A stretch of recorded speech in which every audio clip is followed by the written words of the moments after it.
Okay, we're back. I thought I'd go ahead and look through the front here. The thing about Roadtreks is the way they divide up into separate compartments. So here you see the passenger front seat partly rotated, and the driver's seat also rotates, and then you have this table. And the table is off center, which you can see here. Here again, notice the rust. I mean, that pipe that holds the table up had to lay in some water for a really long time. That didn't happen overnight or even in a week. That was there for a long time. Anyway, the table is off center, as you can see, with the space here. And so it swings around and draws closer, to the passenger seat. You can see it's much closer now. But it swings out of the way when you need to come in and go out. And there's the what they call a lounge seat there on that side. The back cushion's not sitting quite straight, it's loose. It's just sitting there. It makes into a bed. I'll show you that in a minute. There's another lounge seat that goes underneath this headrest here. But unfortunately, this is the clip for the rear cushion to go in. But unfortunately, they chose to remove this lounge seat. You can see this unhappy, not even straight cut here, where they cut this plywood base, which is fairly thick. Looks like probably inch plywood, maybe 15/16, I don't know. I'll have to replace it. And then this electrical outlet originally was inside the seat, came out the side, and I think that may be the wire for it. I don't know if that's dead. We're plugged in, so I'm not going to touch the ends, which are just clipped. There's no wire nuts on them, so I'll have to ascertain whether what that's all about. This is a hinged panel that folds up, and that holds the rear cushion from moving. And then the top cushion goes down. You'll see on the other side. And then here again, you see there's some rust here. That's just sitting on the surface. The real problem is at the bottom of these doors. As you see here, this one's missing some area in the corner. It's been, puttied up, and, it's 20 years old. What can I tell you? Well, not quite. So they put this plate on the outside, so that whole door is just going to come off. I have spares, and then I'll cut some metal and weld that in. Really not a hill for a climber. There's a storage bin there. I haven't opened that one yet. There's a crack in. I'm hoping it's just a crack in the paint from flexing. It's a fiberglass door, as are the running boards. All the basics seem to be pretty sound, though.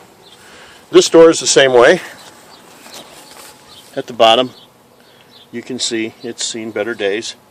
Could I fix it? Yeah. There's a kit available that you can weld in, but I'm just going to replace the door. It's a whole lot less grief. It doesn't look that bad from the outside, but still. So, anyway, when you're all set up here, there's the three iconic Roadtrek windows, which when you stand up you can see out of, and you can see a little water damage right there. That'll all restain, just wipe it down once you stop the water problem. But lights all over the place. I'll be changing all the lights to LEDs. Here again, this is just years of wear, I guess. People coming up and catching that plywood, and then of course the rubber got bad. So I'll just change that whole piece out. This stuff's easy enough to get. This piece is in fine shape here. Of course, the carpet, when I bought it, dropped a coffee cup here. When I bought it, before I ever saw it, and I bought it off the internet, sight unseen. So, but I knew then whatever carpet was in it wasn't going to stay. It was real muddy when they got it here, so a lot of the mud got tracked in by me looking it over. But still in all, they didn't even really clean it up at all.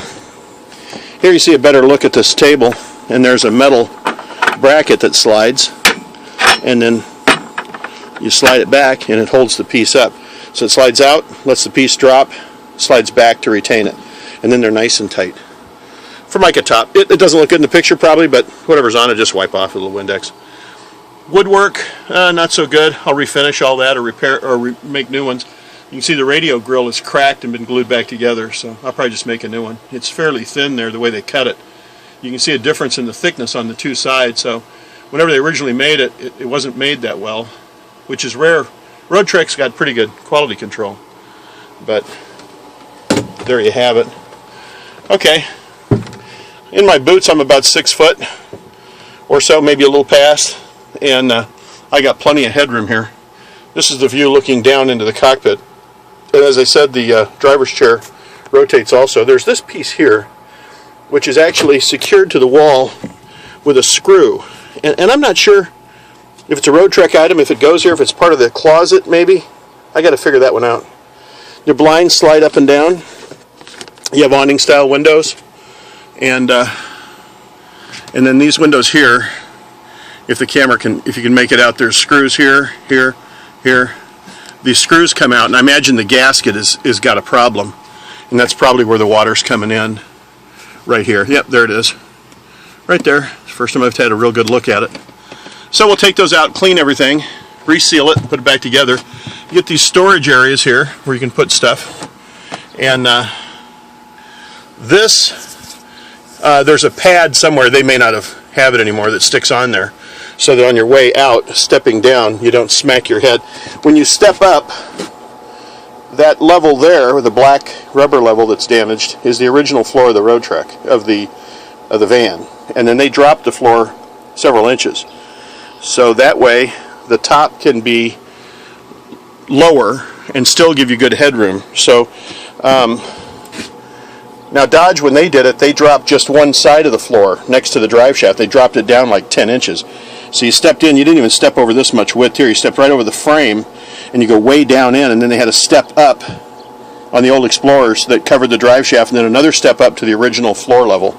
If you guys are watching any of Chris Penn. And then you got this other shelf here. These are real sturdy. So my youngest girl is 9, and I believe I can fix a wooden frame, stretched canvas bottom deal that I can set up here across the center, and she can sleep right here above her sisters. And I'll show you how this makes into a bed. You know, what they call the lounge seats. There you see that panel that comes down to secure the back of the seat from popping up, and then you're all seat belted. They took all that stuff out on this side, including the seat belt. So anyway, we'll get it put back together. Fire extinguisher. Here's your control panel. There's an off and on switch here. I'm not really sure what that's for. This one is for your pump. I don't know if you can hear it. Try to just come on. Here's your test for your system. So the fact that all this stuff works is really nice. And then here's one of these extra handholds. That was a little bit loose, but they're teak and they're very strong and well made. I may strip them and try to lighten the finish a little bit, but they almost look kind of, you know, like they were part of the original equipment. Here's a plug where they put the screw in. These are really well made wooden parts. It's not particle board. And there's the shower track for the shower.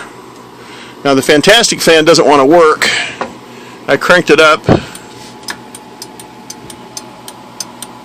There's you can hear it click right there. And then here's the switch for the speeds. No joy. I don't know if it's not got power or what, but the microwave comes on. But yeah, would you do that? Sell somebody something that look like that? Isn't that gross? Anyway, a little crack here. Have to flood that with some glue, clamp it back together. But not bad for 20 years old. Spring loaded, and then cabinet opens up. You can see about halfway up my forearm for depth here. So there's a lot of storage in it. And then, oh, I didn't show you the front drawer here. This drawer, oh, wait a minute. This pad right here is like the one that goes right here, so you don't bump your head on the way out. It might be around someplace. This drawer pulls open. He's got a reinforcing panel here for the other grab, which is down underneath, but I still wouldn't put much weight on that. I think that's more for looks than anything else, or stability, not for real weight. At least not me. If I pulled on that, this drawer is going to go to the junk pile. But you can slide it all the way back, and yeah, just lift it right out of your way. So, and when you're in the front, this little hole up here is for the knob. You can kind of see that knob goes right inside that hole. And that's your map door. Let me step forward here. Oh, that's probably what this extra handle is for, is to slide this back and forth from the forward cabin, and then you've got your map pocket or sunglasses or CDs or what have you, reading lights. But I'll replace most of the lights with LEDs down the road somewhere. So there you go. Wooden cover. Most of the woodwork is pretty decent. A lot of it's just weathered from exposure, so And then there's these wooden panels, and I believe those are over the top of where speakers are supposed to go. And then there's this other aftermarket kind of radio deal happening, so I'm not so sure that'll be staying. And then moving on back, we have the kitchen, which includes this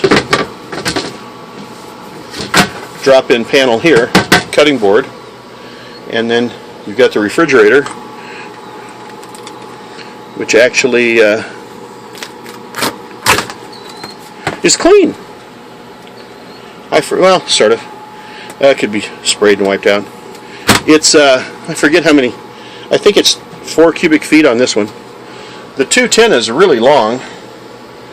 I started to talk about that later, but I don't believe I finished. Here's another electrical outlet. That's for the microwave, which is going.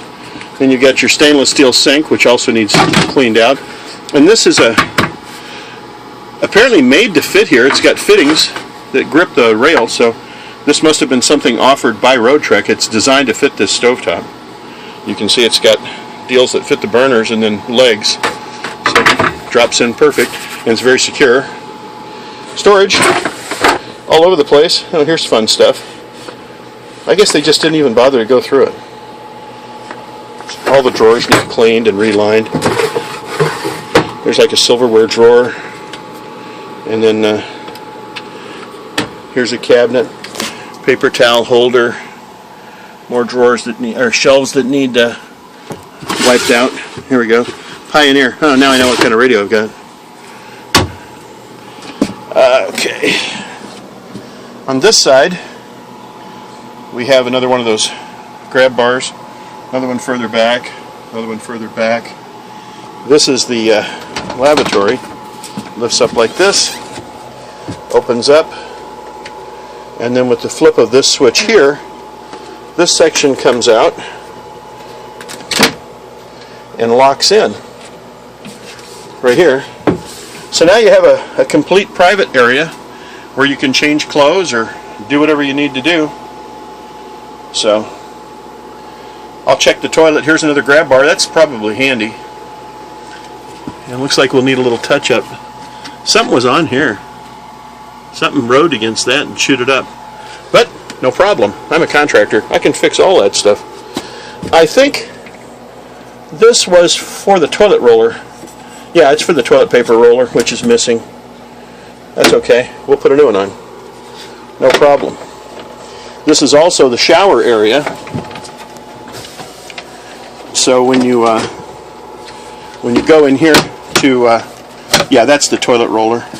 When you go in here to take a shower, then you open this cabinet like this, and there's a pad, which is unfortunately stuck to the shower. Here's your closet here. This comes out and swings out like that and carries all your clothes. So your clothes are now hung from underneath here, and that has all swung to the back. Now you can pull the shower curtain out and surround yourself around the tub, and then the tub, this part is the front cover. Makes a great place to sit if you're cooking or something. The whole thing swings forward and locks against the front, and there you have a very dirty tub to get in and shower up. So all this stuff's going to need serious cleaning and scrubbing. A lot of powdered cleanser, my favorite. Another grab bar. These are really well done and handy, and they're in all kinds of places. And then of course here's the rear lounge. Now let's see here. When the closet disconnects from here and locks back in, then if you want to, you can also open this panel, which locks right there, and you have privacy to the rear. It's a little hard to do one-handed, but anyway, that gives you privacy to the rear as well. So I'm not sure what happens with the closet in that situation. I guess that's when you use the sit-down tub, because then you're sitting underneath the well, of course you'd have to do the clothes. I don't know, there's some trick to that, I guess. Anyway,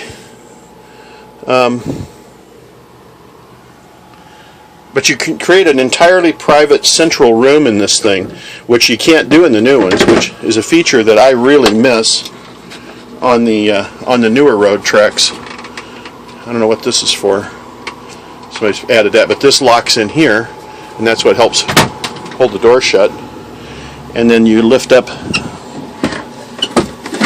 the tub enclosure, which is supposed to be a two-handed operation. But it all winds up fairly neat, and it's still real easy to get by. So there's a lower pin. To open the shower, you slide the knob up and down, and that lifts a pin at the bottom down here inside and allows the shower door to come open. But I know on bumpy roads, it's probably a good idea to keep that on. Okay, now there's a slight step up right here. We step back up to the original floor level of the van. Before we do that, I'll show you some additional cabinets, which are quite deep. There you go, almost to the elbow. So you can put a lot of stuff in here. And then we got another one on this side. So all this within an arm's reach of the stove, the sink, and the microwave. So it's a very close quartered but effective cooking area. And then I guess if you need to, you can just sit right there while something's cooking. And then you can turn the fan on here. And there's also a vent which works, and a light.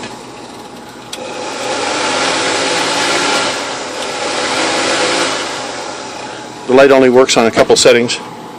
Anyway, then you've got the lounge back here, which turns into the master bed. Now, the reason that these cabinets are short like this, so your feet can go underneath, you don't need to put your head underneath there. But it makes it 6 feet 4 inches long when you pull it together and make a bed, and 6 feet 1 or 6 feet 2 inches wide. And that's a standard body width here. So these are much wider than your modern day Sprinter van. And then you have storage here that goes way back beyond the AC unit, which, no surprise, not blowing cold at all. Yeah, so, well, we'll just replace that as well. Let's see here. And you have another cabinet on this side. This is one of the missing rear ground effects pieces. Also forgot to tell me they were broken, both of them, so I'll just make new. But it's pretty easy to slip in here, and if the TV was there, you could watch TV. Again, I have another probably 2 inches of headroom, and I have short legs.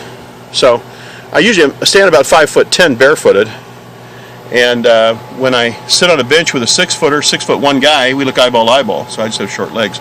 So actually I'm as tall sitting up as a guy 6'1" or 6'2", and I got plenty of room. So there it is, the white whale, the big Roadtrek. I'll have to come up with some kind of a name for it. So I have all the blinds closed to keep the sun out. There's your TV mounts and all that stuff. I'll probably have to do a lot of editing on this thing. Here's some kind of level. Oh, it's the electric start for the generator. Handy. Yeah, it's generator equipped. Alright, I will catch you later.